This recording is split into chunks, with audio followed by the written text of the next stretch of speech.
Hi friends, ಹೆಂಗದಿರಿ ಎಲ್ಲರೂ? ಏನಪ್ಪ ಈಕೆ ಕೃಷ್ಣ ಜನ್ಮಾಷ್ಟಮಿ ಮುಗಿದ್ರು ಇನ್ನೂ ಕೃಷ್ಣನ ಅಡುಗೆನ ಬಿಟ್ಟಿಲ್ಲ ಅಂತ ಅನ್ಕೊತೀರೇನ?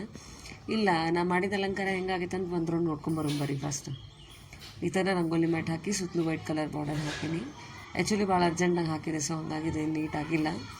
ಇಲ್ಲಿ ನನ್ನ ಮಗಳದೊಂದು ರಿಕ್ವೈರ್ಮೆಂಟ್ ಇತ್ತು. ಅಲ್ಲ, ನೀ ಪ್ರತಿ ಸತಿಗೂ ನಿನ್ನ ಸಾಮಾನು ಯೂಸ್ ಮಾಡ್ಕೊತೀಯಲ್ಲ, ನನ್ನ ಯಾಕೆ ಯೂಸ್ ಮಾಡ್ಕೊಳಲ್ಲ ಅಂತಂದಾಗ ಮಣ್ಣಿನ ಆಟ ಸಾಮಾನು ತೊಗೊಂಡಿನಿ. ಪ್ಲಾಸ್ಟಿಕ್ಕಿನ ಆಟ ಸಾಮಾನು ಕೂಡ ಇಟ್ಟೇನಿ. ಅಗೇನ್ ಕಾರ್ನರಿಗೆ ಇಲ್ಲೇ ಥರ್ಮಾಕೋಲ್ ಬೌಲ್ಸ್ ಹಾಕಿ ಸ್ಟೀಲ್ ಆಟ ಸಾಮಾನು ಕೂಡ ಒಂದು ಸೆಟ್ ಇಟ್ಟೇನೆ ನೋಡ್ರಿ. ಈ ಥರ ಅಲಂಕಾರ ಆಗೈತಿ. ಈ ಅಲಂಕಾರ ಯಾಕೆ ಅಂತ ಕ್ವೆಶನ್ ಬಂದಾಗ, ನಾವಿರೋ ಬಾಡಿಗೆ ಮನೆಯಿಂದ ನಾವು ಇನ್ನೊಂದು ಬಾಡಿಗೆ ಮನೆಗೆ ಶಿಫ್ಟ್ ಆಗಕತ್ತೀವಿ. ಬಾಡಿಗೆ ಮನೆಗೆ ಶಿಫ್ಟ್ ಆಗಕ್ಕೆ ಇಷ್ಟ್ಯಾಕೆ ಸಂಭ್ರಮ ಅಂತ ಅನ್ಕೊತೀರನ? ಹಾಗೇನಿಲ್ಲ, ಸಂಭ್ರಮಿಸ್ಬೇಕಂದ್ರೆ ಪ್ರತಿ ಕ್ಷಣನೂ ಸಂಭ್ರಮಿಸ್ತಾರೆ. ನಾವು ಇದೇ ಸಂಭ್ರಮನ ಸ್ವಂತ ಮನೆಗೆ ಶಿಫ್ಟ್ ಆಗಬೇಕಾದ್ರೂ ಸೆಲೆಬ್ರೇಟ್ ಮಾಡ್ಬೇಕಂತ ವಿಶ್ ಮಾಡಕತ್ತೀನಿ. ಪ್ಲೀಸ್ ನಿಮ್ಗೆಲ್ಲರದು ಬ್ಲೆಸ್ಸಿಂಗ್ ನಮ್ಮ ಮೇಲೆ ಇರಲಿ.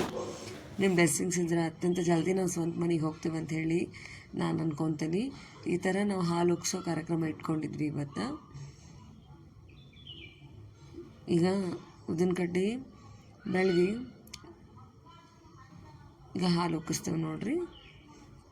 ಹಾಲು ಹಾಕಿಟ್ಟೇವಿ, ಹಾಲು ಉಕ್ತು ಈಗೇನು ನಾವು ಹೊಸ ಬಾಡಿಗೆ ಮನೆಗೆ ಶಿಫ್ಟ್ ಆಗ್ತೇವೆ. ನಿಮ್ಮ ಬ್ಲೆಸ್ಸಿಂಗ್ಸ್ ನಮ್ಮ ಮೇಲೆ ಇರಲಿ.